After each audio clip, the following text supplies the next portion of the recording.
Hello बच्चों, good morning. बच्चों, आज हम लोग ये एक सर्किट सॉल्व करेंगे कि इसमें सॉल्व ये करना है कि ये कैपेसिटर है C1, ये C2, ये C3, हमने कोई ऐसे रैंडम सर्किट ले लिया है।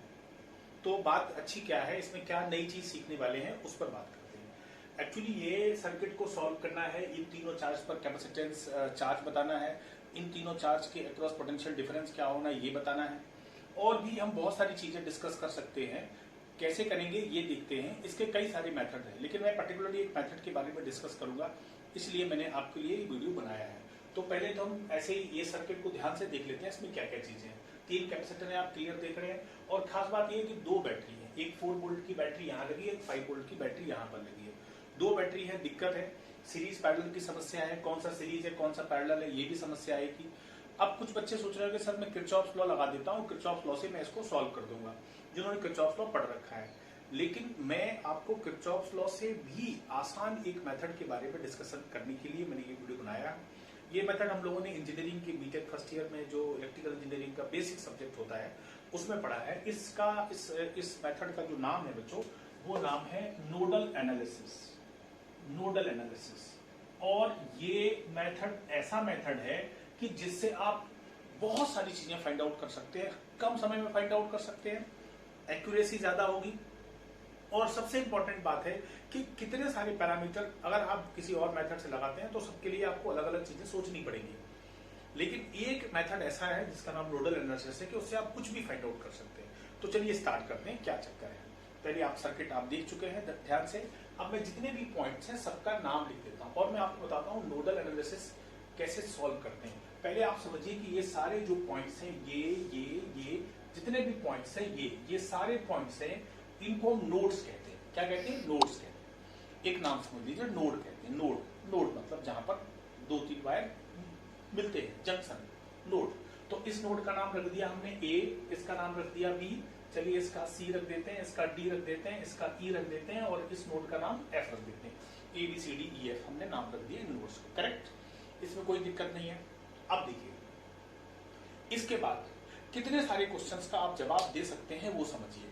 जैसे कोई आपसे पूछे कि कैपेसिटर 1 के अक्रॉस पोटेंशियल डिफरेंस कितना है, आप बताएं।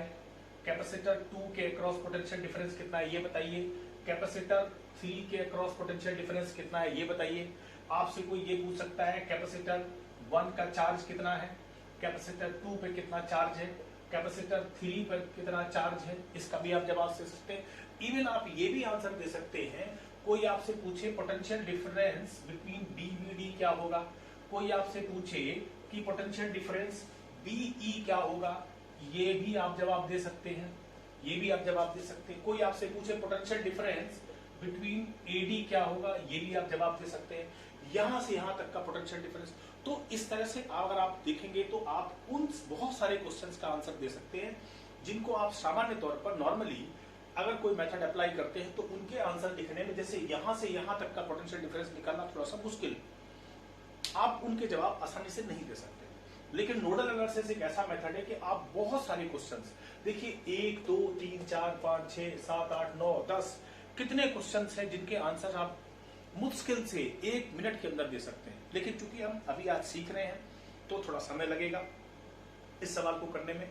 जैसे हम सीख जाएंगे तो फिर हमारे लिए बहुत ये आसान बात हो जाएगी। तो चलिए शुरुआत करते हैं कैसे करते हैं ऐसे क्वेश्चंस को। और जनरली आप देखोगे, आप देखोगे इंजीनियरिंग में, मेडिकल में और बोर्ड में भी ऐसे बहुत सारे क्वेश्चंस आते हैं। लेकिन आप सोच रहे होंगे कि सर नोडल एनालिसिस तो हम नहीं लगा सकते हैं। आपको नाम नहीं लेना नोडल एनालिसिस का, आपको पर्टिकुलर वो शब्द यूज नहीं करना कि अप्लाइंग नोडल एनालिसिस, आपको ये नाम नहीं लेना है। आप अपने तरीके से सवाल कर दीजिए, उसके आंसर आ जाएंगे, बस बात खत्म हो गई। आप क्यों बात कर रहे हैं कि हम नोडल एनालिसिस हैं? आपको ये पर्टिकुलर नाम नहीं यूज करना है, आपको इवन किरचॉफ का नाम यूज नहीं करना है, किसी भी शब्द का नाम नहीं करना है। आपको तो बस आंसर्स लेने हैं। और जहां तक इंजीनियरिंग और मेडिकल की बात है, कॉम्पिटेटिव, वहां तो कोई टेंशन है ही नहीं, वहां तो आंसर चाहिए आपको। करेक्ट आंसर है तो बिल्कुल सही है, इसके बाद आपसे कोई मेथड की बात ही नहीं करता वहां पर। लेकिन बोर्ड में कभी कभी समस्या आती, लेकिन आपको बिना नाम लिए इसको सॉल्व कर देना है। तो देखिए कैसे सॉल्व करते हैं। जैसा मैंने बताया ABCD ये सारे नोड्स हैं।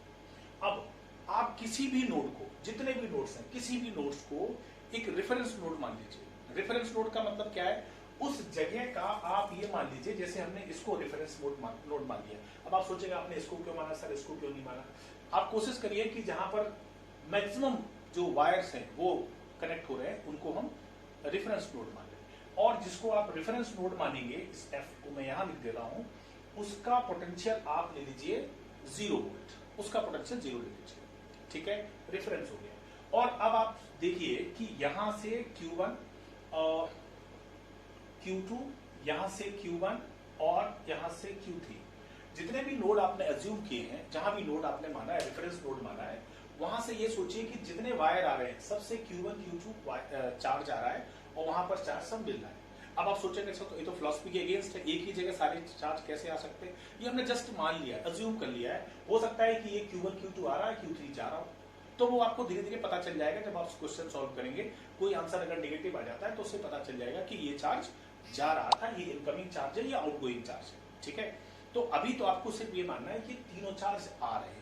हम कभी कभी ये मान लेते हैं, ऐसा एज्यूम कर लेंगे, तो एक ही पॉइंट पर सारे चार्ज आ रहे हैं और तीनों का जो चार्ज का सम है that is what, Q1 Q2 plus Q3 0 है। मतलब या तो दो ये आ रहे हो इसके बराबर होंगे, या फिर ये इसके बराबर होगा, या ये दो इसके बराबर होंगे। हमें समझ रहे हैं ना, चार्ज कंजर्वेशन है तो। लेकिन हमने मान लिया कि तीनों का जो है सम जो है वो 0 है, ऐसा आप मानेंगे। पहला स्टेप क्लियर है, ये मैं स्टेप समझ में आया। चलिए अब हम क्या करेंगे, कैसे सॉल्व करेंगे। अब जितने भी आपने नोड्स माने हैं उन सब नोड्स के पोटेंशियल लिखेंगे। तो कैसे पोटेंशियल लिखेंगे, देखिए जैसे हमने इसका तो 0 मान लिया, अब इसका पता नहीं क्या पोटेंशियल है। चलिए इसके पोटेंशियल को हम मान लेंगे ये एक्स पोटेंशियल, ये वाला नोड एक्स पोटेंशियल, करेक्ट। अब ये नोड एक्स पे है, अगर हमने अब एक का लिखिए, सी पे हमने एक्स लिख दिया, अब यहाँ का 0 है, यहाँ का ए का लिखना है, तो चूंकि यहाँ ए है, यहाँ पर का लिखना है, तो बीच में 4 वोल्ट की बैटरी लिखिए, ये हायर पोटेंशियल पे है, तो इसका मतलब इस पॉइंट पर पोटेंशियल होगा 4 वोल्ट। देखिए कैसे, तभी तो यहाँ 4 वोल्ट की पोटेंशियल होगा क्योंकि हमने इसको 0 माना है, तो यहाँ पर 4 होगा, करेक्ट, बिल्कुल सही है। अब देखिए एक एक का लिखते हैं, जहां जहां मुझे इजी लगता है मैं वहां लिखता जा रहा हूं। यहाँ का एक्स लिया है, अब यहाँ का पता नहीं क्या लिखे, तो यहाँ बीच में बैटरी लगी है, तो यहाँ का हो जाएगा x-5। कैसे x-5, देखिए x और x-y पोटेंशियल डिफरेंस 5 हुआ, करेक्ट। तो हमने यहाँ का x-5 लिख दिया। अब आप सोच रहे हैं सर 5 - x भी लिख सकते हैं, बिल्कुल लिख सकते हैं, पर हम इसको हायर पोटेंशियल पर लेके चल रहे हैं, इसके साथ ये भी एक अजम्पशन है, इसको भी लेके चलेंगे, बिल्कुल ठीक बात है। अब यहाँ तो बिल्कुल एक वायर लगा हुआ है, कोई टेंशन ही नहीं है, तो जो पोटेंशियल यहाँ पर होगा वही यहाँ पर होगा, x-5, इसकी भी कोई दिक्कत नहीं है, x-5 यहाँ पर भी होगा। इसके बाद अगर आप यहाँ देखोगे इस जगह पर कि B पर क्या होगा, अगर 4 ये यहाँ पर है तो यहाँ पर भी कोई दिक्कत नहीं, कैसे, यहाँ पर भी 4 होगा। आप लकी हैं क्योंकि बीच में एक वायर लगा हुआ है, वायर के अक्रॉस पोटेंशियल डिफरेंस हम लेंगे नहीं, बैटरी नहीं है, कुछ नहीं है, तो यहाँ पर हो गया। तो देखिए यहाँ का 4, यहाँ का x, यहाँ का x-5, यहाँ का x-5, यहाँ का 0, यहाँ का, सारे नोड्स का पोटेंशियल हमने लिख लिया। बस एक टर्म ऐसा है जिसको हमने माना हुआ है, अज्यूम किया हुआ है, बस बाकी सारे पोटेंशियल जो आपने पता कर लिए। अब देखिए कैपेसिटर में एक बेसिक सा फार्मूला है जो आपको पता होता है, वो बेसिक सा फार्मूला क्या है, Q equals to CV, Q equals to CV। यहां पर V का मतलब डेल्टा V होता है, पर हम V लिख के काम चलाते हैं, Q इक्वल्स टू CV, ये बेसिक सा फार्मूला है। चलिए इसी फार्मूले से हम स्टार्ट करते हैं। कैसे, देखिए जैसे आपसे कोई कहे Q1 चार्ज कहां से आया होगा। अब आप Q1 की लाइन में आगे बढ़ेंगे तो आपको एक कैपेसिटर दिखेगा। बैटरी से चार्ज हम नहीं डिलीवर करते हैं, बैटरी का चार्ज हम नहीं मानते, ये चार्ज स्टोर लिया जाता है, चार्ज स्टोर कैपेसिटर पर है। बैटरी चार्ज का सोर्स है लेकिन वो हम अलग तरीके से उसे देखते हैं, पर यहाँ पर चार्ज स्टोरेज की बात हो रही है कि इस कैपेसिटर पे कितना चार्ज है। तो इस पर कैपेसिटर पे जो चार्ज है वो Q1 है। अगर हम Q1 लिखेंगे तो क्या लिखेंगे, देखिए इस Q1 को हम क्या लिखेंगे, इस Q1 को हम लिखेंगे C डेल्टा V। C का फॉर्मूला पता है, दिस इज 1, और V कितना है जरा बताइए आप मुझे, इसके लिए V कितना है, यहाँ पर देखिए इसके अक्रॉस V कितना है। C1 अगर हम लिखेंगे तो क्या लिखेंगे बताओ, इसके लिए हम क्या लिखेंगे, इसके लिए बताओ, इसके लिए बताओ, इसके लिए बताओ, Q1 कहाँ है, ये रहा Q1, तो हम क्या लिखेंगे, देखिए इसका पोटेंशियल डिफरेंस कितना हो गया, इन दोनों पॉइंट्स के बीच का पोटेंशियल डिफरेंस जरा बताइए। Q1 का पोटेंशियल दिस इज 1 × 4 - x, ये पोटेंशियल डिफरेंस हो गया। बोलो x4 - x नहीं, x-4, क्यों x-4, इसको हमने हायर पे माना जैसा कि अभी बताया, x-4। Q2 क्या हो जाएगा जरा देखिए, Q2 CV कैसे लिखेंगे, देखिए C कितना है 2, V कितना है that is x - 0, x minus 0 potential difference ले लिया इन दोनों पॉइंट्स का। क्लियर है बात? ठीक है। अब हम C3 लिखेंगे। C3 क्या लिखेंगे? देखिए this is 3C delta V। Delta V कितना है? x minus 5, x minus 5 minus 0, x minus 5 minus 0, so this is x minus 5 that's equals to 0। Clear है बात? अब हमने ये इक्वेशन लिख ली। इसके बाद देखिए x minus 4 plus 2x plus 3x minus 15 equals to 0। आराम से सॉल्व कर लिया। इसको सॉल्व करने में कोई दिक्कत नहीं आती। x minus 4 2x minus this is 3x minus 15, correct. अब जरा इसका सम कर दीजिए। This is what? x 2x 3x, this is what? बोलो 6x हो जाएगा माइनस 19 इक्वल्स टू 0। तो 6x इक्वल्स टू 19 हो गया, तो x इक्वल्स टू हो जाएगा कितना? इसको सॉल्व करेंगे तो दिस इज 3 पॉइंट करीब करीब मान के चलिए 17 वोल्ट। इसको हमने अप्रोक्स कर दिया 3.1। ऐसे वैल्यूज आती है। आप चाहे तो 19/6 भी लिख सकते हैं, पर हमने इसको सॉल्व कर दिया ये वैल्यू। इसका मतलब क्या हुआ? अब आप देखेंगे कितना इजी समस्या हो गई है। इस पॉइंट का पोटेंशियल आपको पता चल गया कितना है? 3.147 ये पोटेंशियल हो गया। अब ये पोटेंशियल पता चलते ही अब आप देखिए, आपसे कोई कहे कि इस कैपेसिटर के अक्रॉस कितना चार्ज होगा, इस कैपेसिटर पे कितना चार्ज होगा, इस कैपेसिटर पे कितना चार्ज होगा, तो कोई भी चीज अब आपसे पूछी जाए, जितने भी क्वेश्चंस हैं सारे क्वेश्चंस को सॉल्व करने में अब आपको मुश्किल से अगर 10 क्वेश्चन पूछे जाए तो 10 सेकंड लगने वाले हैं। एक एक सेकंड में आंसर आप लिख सकते हैं। देखिए चूंकि अभी सीख रहे हैं तो समय लग सकता है। देखिए जैसे मैं आपसे पूछूं कि चार्ज Q1 कितना होगा, इस कैपेसिटर पे चार्ज कितना होगा, so that's very easy.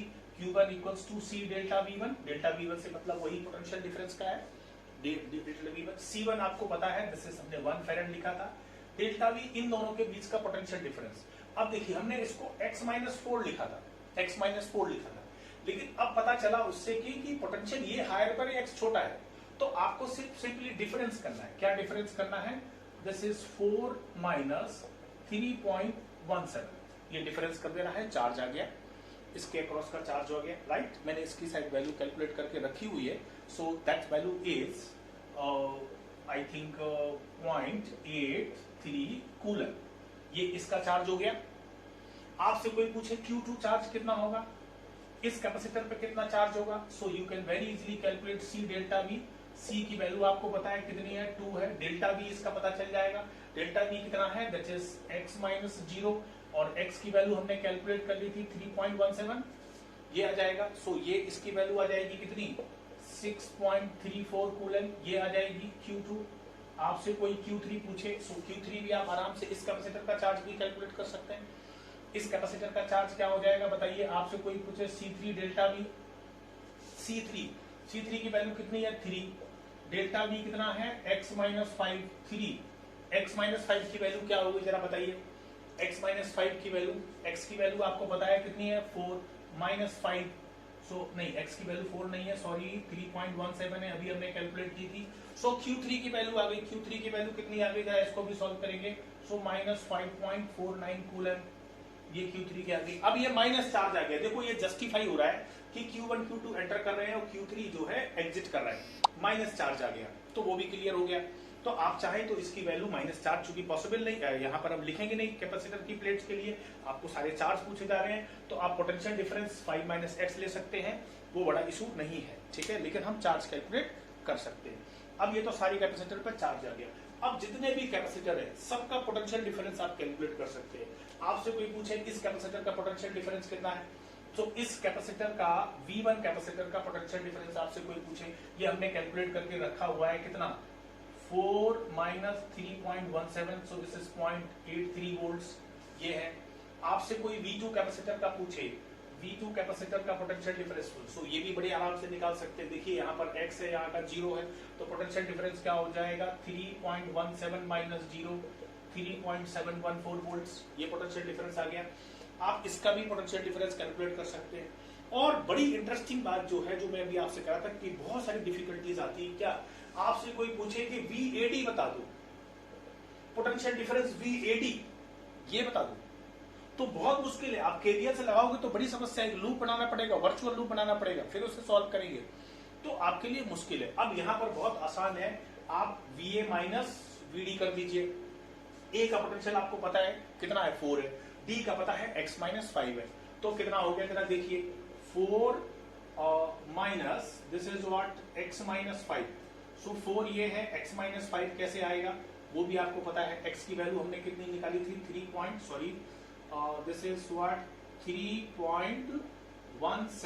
Minus 5, ये सॉल्व कर लेंगे, इसकी वैल्यू आ जाएगी, क्लियर है। तो आप पोटेंशियल डिफरेंस इसके बीच का कैलकुलेट कर लेंगे।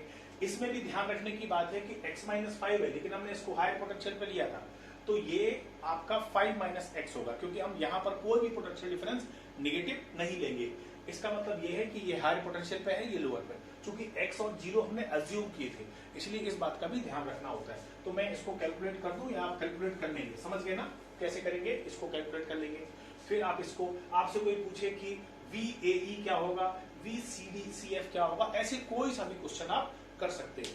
तो मैं आपको एक दूसरी प्रॉब्लम सॉल्व कराता हूं, जिस प्रॉब्लम के सॉल्व करने से आपके और बढ़िया कॉन्सेप्ट हो जाएंगे, तो उसे आप जल्दी कर पाएंगे। तो शुरू करते हैं बच्चों दूसरी प्रॉब्लम इसी मेथड, ठीक है, इसको क्लोज कर देते हैं। मैं ऐसे बहुत सारे क्वेश्चंस अभी आपको करके दिखाता हूं जो बहुत इजीली हो जाते हैं, ठीक है। नेक्स्ट प्रॉब्लम स्टार्ट करते हैं।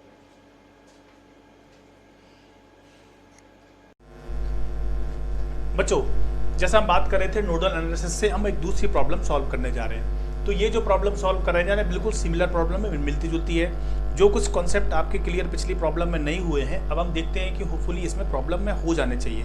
और दूसरी बात आप ये भी देखिए कि कितना कम समय लगता है, अगर हम किसी और मेथड के कंपैरिजन में देखें तो बहुत कम समय लगता है और सॉल्व हो जाता है। तो आप सर्किट देख रहे हैं, यहाँ पर हमने 3 कैपेसिटर्स लिए हैं, जैसे वहाँ लिए थे एक C2 कैपेसिटर, एक C1, एक C3 कैपेसिटर है। बाय द वे हमने तीनों का कैपेसिटर सेम ले लिया है, बैटरी एक ज़्यादा ले ली है अब की बार, एक 3 वोल्ट की बैटरी है, एक 3 वोल्ट की, एक 6 वोल्ट की बैटरी है, ठीक है। तो चलिए स्टार्ट करते हैं। सबसे पहले हमें नोड पता करने हैं, नोड के नाम आप कुछ भी रख दीजिए रैंडमली। सपोज दैट आपने A, this is name is B, this is suppose C, this is suppose D, and this is suppose E, and this is F। ये हमने नोड्स के नाम रख दिए। अब हम इनमें से जितने सारे नोड्स हैं तो उस नोड को एक रेफरेंस मान लेंगे जहां पर मैक्सिमम जंक्शन है, बड़ा जंक्शन है। तो बड़ा जंक्शन यहाँ पर भी है, यहाँ पर भी है, तो हमारी कंफर्टेबल के हिसाब से हम यहाँ पर जो है 0 वोल्ट ले लेते हैं, यहाँ का 0 रेफरेंस वोल्ट, और यहाँ का X ले लेते हैं, 0X ले लिया। अब हम क्या करेंगे, जिसका 0 रेफरेंस लिया है सारे चार्ज हम मानते हैं कि जितने भी जंक्शन से वायर आ रहे हैं सबसे चार्ज यहाँ पर मीट कर रहा है। तो सपोज दैट कि यहाँ से चार्ज मीट कर रहा है, सपोज Q1 कह दो, यहाँ से सपोज Q2 कह दो, और यहाँ से सपोज Q3 कह दो। ये तीनों चार्ज यहाँ पर मीट कर रहे हैं। फिर मैंने बताया था लॉजिकली ये सही नहीं होता है कि एक ही जगह पर सारे चार्ज मिल रहे हैं, कोई चार्ज आ रहा होगा तो कोई जा रहा होगा, पर अब ऐसा मान लेते हैं। और बाद में मैंने देखा था कि कुछ निगेटिव चार्ज आ जाता है, तो ये पता चल जाता है कि ये वाला चार्ज एग्जिट कर रहा है, बाकी चार्ज यहाँ पर एंटर कर रहे हैं, ठीक बात है। अब हम क्या करेंगे, बहुत सिंपल, देखिए कितना कम समय लगता है। तो अब हम क्या करेंगे, ये Q1, Q2, Q3 तीनों चार्ज का हम 0 कर देंगे। कैपेसिटर में हमें एक बहुत फेमस फार्मूला पता होता है, Q = C डेल्टा V, या फिर Q = C भी कह सकते हैं। तो तीनों चार्ज का सम हमने यहाँ 0 मान लिया। दूसरा स्टेप, इसके बाद हम सब सारे नोड्स का पोटेंशियल लिखेंगे। तो जैसे मैंने इसका 0 एज्यूम किया या जिसका X एज्यूम किया, तो इस नोड का देखिए यहाँ पर क्या होगा, 3 वोल्ट की बैटरी लगी, यहाँ पर 0 है, तो इस पॉइंट पे 3 होगा। कैसे 3 होगा, देखिए यहाँ 0 है, 3 वोल्ट की बैटरी है, तो ये हायर पोटेंशियल पे हो गया, कोई झंझट ही नहीं है, ये 3 होगा, 0 होगा, तभी तो 3 वोल्ट की बैटरी है। और देखिए यहाँ पर भी 3 वोल्ट होगा, क्यों, बीच में वायर है, ना कैपेसिटर है ना बैटरी है, कुछ भी नहीं है, तो पोटेंशियल सेम रहेगा। तो अब देखिए, अब आपसे कोई कहे यहाँ पर क्या होगा, यहाँ पर 3 वोल्ट की बैटरी है, तो इसका मतलब ऑब्वियसली यहाँ पर X-3 होगा, क्योंकि X और X-3 का डिफरेंस जो है वो हो गया 3 वोल्ट। तो ये पोटेंशियल डिफरेंस यहाँ पर क्या होगा, X-3 होगा, X हायर पोटेंशियल पर है। अब यहाँ पर 6 वोल्ट की बैटरी लगी है, तो ऑब्वियसली यहाँ पर X-9 हो जाएगा, क्योंकि X-3 और X-9 का डिफरेंस 6 वोल्ट होता है। तो जितने भी नोड्स हैं सब देखिए, जितने भी नोड्स हैं सारे नोड्स के पोटेंशियल हमें पता है। X3 this is 0, X-9, X-3 X, सबके पोटेंशियल डिफरेंस हमें पता है। अब ये जो इक्वेशन लिखी थी चार्ज की, किसी भी रेफरेंस पोटेंशियल नोड पर जो है सारे चार्ज का सम 0 हो रहा है, उसको फटाफट लिख देते हैं। कैसे, Q1 लिखिए, देखिए कैसे लिखेंगे, Q1 आई थिंक मैंने इसको लिखा है, तो देखिए यहाँ से यहाँ तक का पोटेंशियल, तो ये this is 2, Q = C delta B लिख रहे हैं, तो 2 डेल्टा B कितना है, that is X-0, fine, no issue I think. Q2 इसके लिए लिखेंगे तो पूरे रास्ते में देखिए कैपेसिटर कितने मिल रहे हैं उसके हिसाब से लिखेंगे। तो कैपेसिटर हमें मिल रहा है this is 2 C delta V कितना है जरा देखिए, यहाँ इसके लेके और यहाँ तक का पोटेंशियल डिफरेंस कितना है इस कैपेसिटर के लिए। तो यहाँ पर x है, यहाँ पर x-3 है, तो यहाँ का पोटेंशियल डिफरेंस हो जाएगा कितना x-3 इस कैपेसिटर का पोटेंशियल डिफरेंस, क्योंकि चार्ज हम इसी का लेते हैं Q2 चार्ज, बैटरी का नहीं लेते हैं, मैंने बताया था आपको। सो दिस इज x-3 हो गया। इसके बाद Q3 लिखेंगे तो Q3 अब इसका देखिए क्या हो जाएगा, दिस इज अगेन 2, यहाँ का potential difference this is x-9 equals to 0, यहाँ x-9 है, यहाँ 0 है, तो x-9 - 0 become x-9, that's 0, fine, no issue. इसके बाद क्या करेंगे, दैट इज 2x मल्टीप्लाई कर देंगे -6, I think right, so no issue, this is what 2x - 18 equals to 0, इसमें कोई दिक्कत नहीं, किसी को भी कोई प्रॉब्लम नहीं है, करेक्ट। इसके बाद क्या करेंगे, ये 2x है, ये 2x है, तो ये कितना हो गया, that is what 6x plus, इसके बाद देखिए ये -6 है और ये -18 है, तो ये हो गया कितना, इक्वल कर देंगे, सो दैट बिकम 24। अब x की वैल्यू कितनी आ जाएगी, देखिए ये 24 है, ये 6 है, तो इसको डिवाइड करेंगे, दिस इज 24 डिवाइडेड बाई 6, इसके बाद 4 वोल्ट्स आ जाएगा यहाँ का पोटेंशियल। तो देखिए इस नोड का पोटेंशियल आ गया 4 वोल्ट, करेक्ट।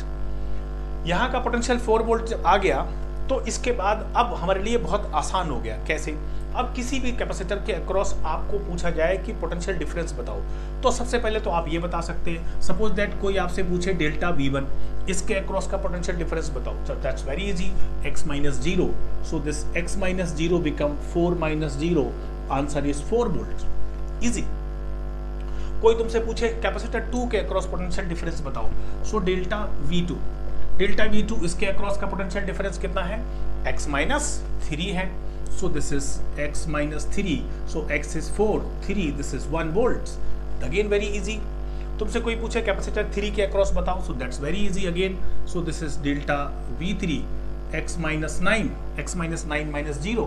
अब यहाँ पर एक बात सोचने की है, अगर 4 - 9 लिखेंगे तो ये -5 आ जाएगा, लेकिन मैंने आपसे कहा था कि हायर पोटेंशियल, तो यहाँ पर जो आपने लिखा है -5 वोल्ट, अब आंसर होगा 5 वोल्ट। क्यों, हमने ये माना था कि ये चार्ज भी इसमें एंटर कर रहा है, तो आपको ये ध्यान रखना पड़ेगा कि ये आंसर कैसे लिखना है। तो आप ये लिखेंगे 0 - दैट, सो 0 - दैट का मतलब ये हो जाएगा फाइनली कितना, 5 वोल्ट हो जाएगा, इसमें कोई इशू नहीं आना चाहिए, कोई दिक्कत नहीं है।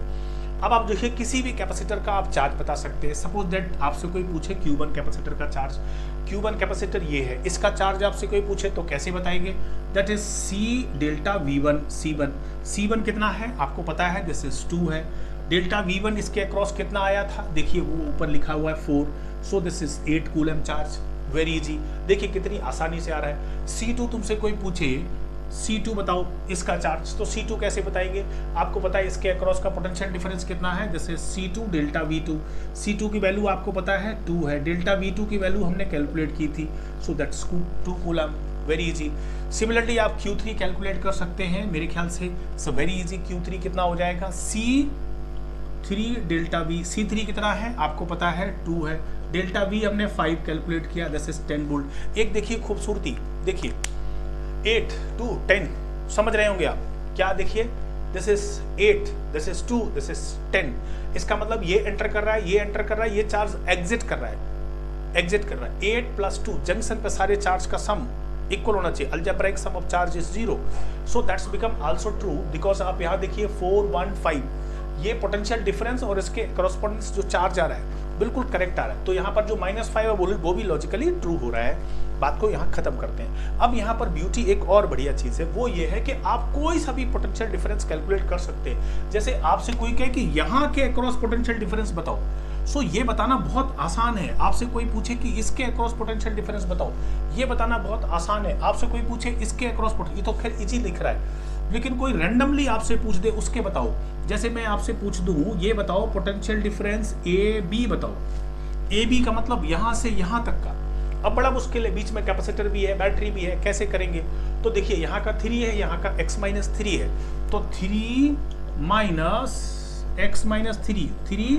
- x-3 की वैल्यू कितनी है आपको पता है? इसकी 4 है, इसकी 3 है, तो ये कितना हो गया? दैट इज व्हाट 3 - 1 2 वोल्ट, इसके अक्रॉस का पोटेंशियल डिफरेंस 2 वोल्ट आ गया। ऐसे आपसे कोई एडी पूछे, कोई भी ऐसे दूर का भी पूछ ले तो आप बता सकते हैं, जो कि इसकी सबसे बड़ी बात है जो केवीएल में दिक्कत आती है।